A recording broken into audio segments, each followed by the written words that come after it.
Hello,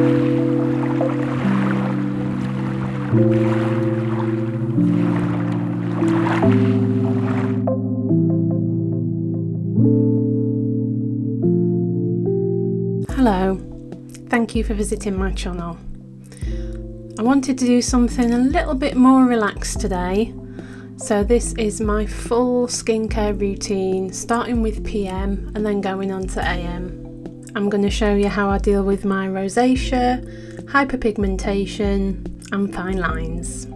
If you've not been here before, my name's Hayley, I'm 43. I started noticing changes to my skin about 5 years ago, after I'd had my son and after I started the perimenopause. And here's what I do to try and deal with it.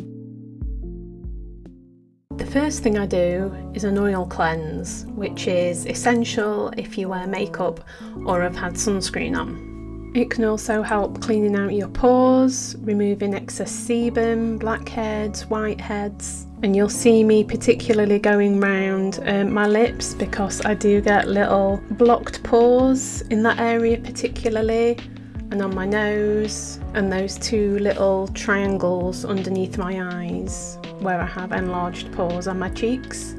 You can take as long as you want with this, 2 minutes or 10 minutes. Sometimes I'll stick a video on and just give myself a facial massage. Skincare has become much more than skincare to me. It's part of my self-care. Spending half an hour every evening looking after myself has done wonders for my mental health. You can use an oil or a balm. I started off with this one from the Body Shop, which is just as good as this Korean one that I've also used. I will write a list in the description of all the products that I mention. I also bought this much more expensive one from Elemis, which is nice to use but really not worth the price tag. I'm currently alternating between these two oils, this Beauty of Joseon Ginseng and the Skin 1004. I quite like the Madagascar Centella one. It does have a nice lemony smell, but I don't really feel like I've found a cleansing oil that I love yet, so I will keep trialling them. After you've oiled yourself, you need to splash your hands with water and then mix this into your face and neck. This emulsifies the oil and turns it like into a white residue on your face, and then you can rinse it away properly. Next, you want a water-based cleanser. I like using a foaming cleanser. The only thing that really matters here is that you want to get one that doesn't make your skin feel stripped or dry or stretched when you've rinsed it away. I'm currently using this one from Round Lab. It's lovely and mild and gentle and doesn't irritate my eyes. You don't need to spend a lot of money, you can just get something from the supermarket. This product isn't staying on your face for very long, so anything with complicated ingredients just isn't worth it, in my opinion. You then want to gently pat your face dry.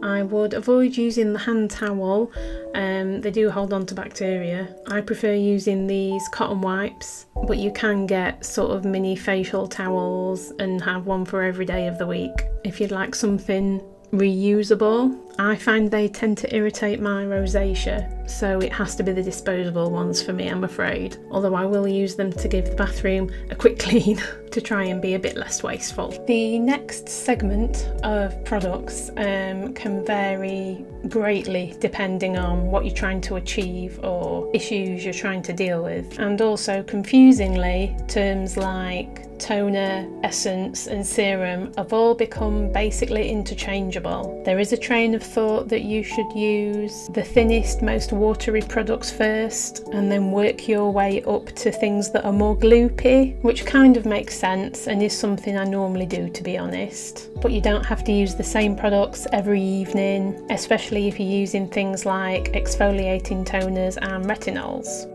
You are currently watching me using an exfoliating toner, this one from the Glow recipe, which I really love. I like fragranced products. It's all part of that self-care aromatherapy experience for me. I will use this for 2 days in a row, and then on the third evening I will use my retinol product. I could probably use this on the same evening as using a retinol, but I went in a little bit too hard on the retinol to begin with and my skin really didn't like it, so I have pared everything back. Massive piece of advice: do not buy all of the things and try all of the things.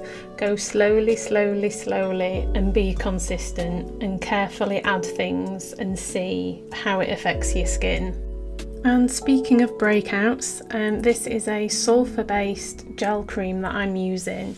I find this really helps with my hormonal breakouts, and if I get any little spots in my rosacea, this does help calm them down as well. For my eyes, I'm currently using the Beauty of Joseon Retinol Eye Product. I have, since filming this, moved using this product to the end of my routine, because I saw that you should use retinols either before you moisturise or afterwards. I have a couple of different eye products I'm trialling, and to be honest, I've not really noticed any of them making a vast difference. I do personally prefer a gel type eye product because they just slip on that delicate skin a lot easier than a cream. So I'll sort of put one layer on and then go back in and do an extra bit of patting, trying to stop those smile lines turning into actual wrinkles, maybe. This is a Galactomyces essence. It's not essential, but it's a product that I really like using. It's very hydrating. The CosRx one that I'm using is basically a cheaper version of the rather expensive SK2 one, which I did buy, but now I just use the CosRx one.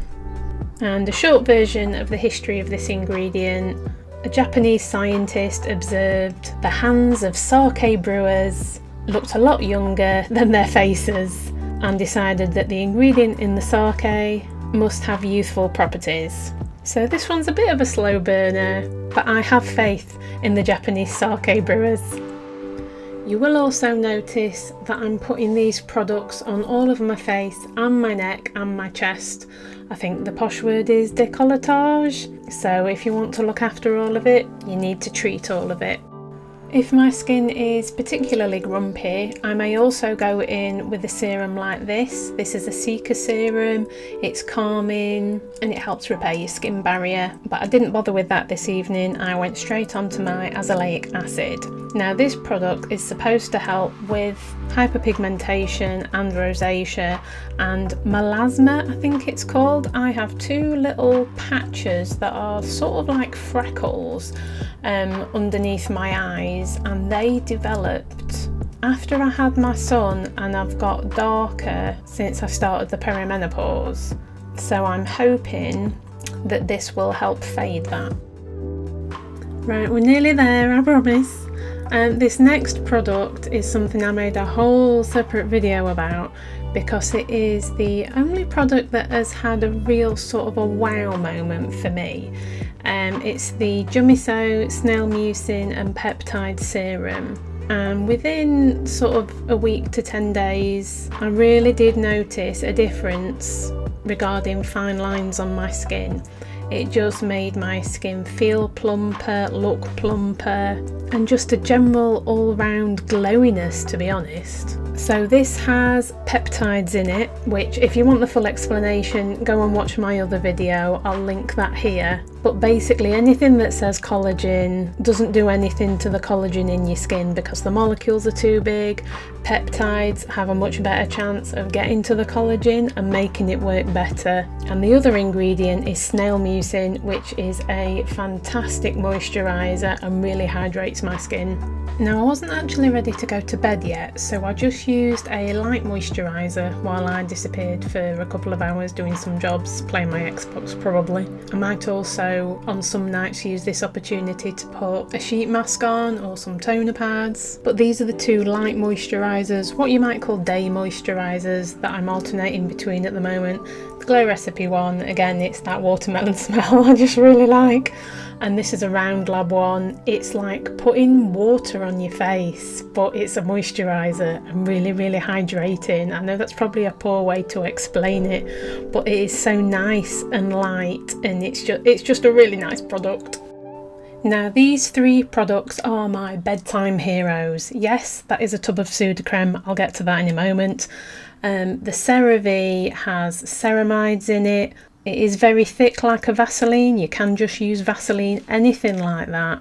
And the other moisturiser that I have is lighter than Vaseline. It's a thick nighttime moisturiser, slightly occlusive. This particular one has soybean in it, which is supposed to be beneficial.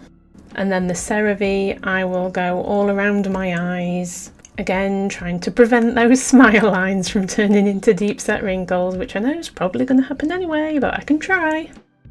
And now onto the magic that is Sudocreme. I have even bought a little round pot of this to take with me on holiday, because this is like my magic ingredient. I didn't need to use it on this particular evening when I made this video, but if I have any sort of breakout or my rosacea is kicking off and I've got all these tiny little white spots all over my cheeks, they're not acne spots, they're not as deep as that, they're just very small. I cover them in Sudocreme and by the morning they have gone. Now some people don't like using Sudocreme because they don't like the smell or whatever, but just putting it on my cheeks by the morning, it looks completely different. I cannot recommend Sudocreme enough. The magic ingredient is zinc oxide, so if you can find that ingredient in another product that you're more happy using, then go for it. But as far as I know, this is the strongest.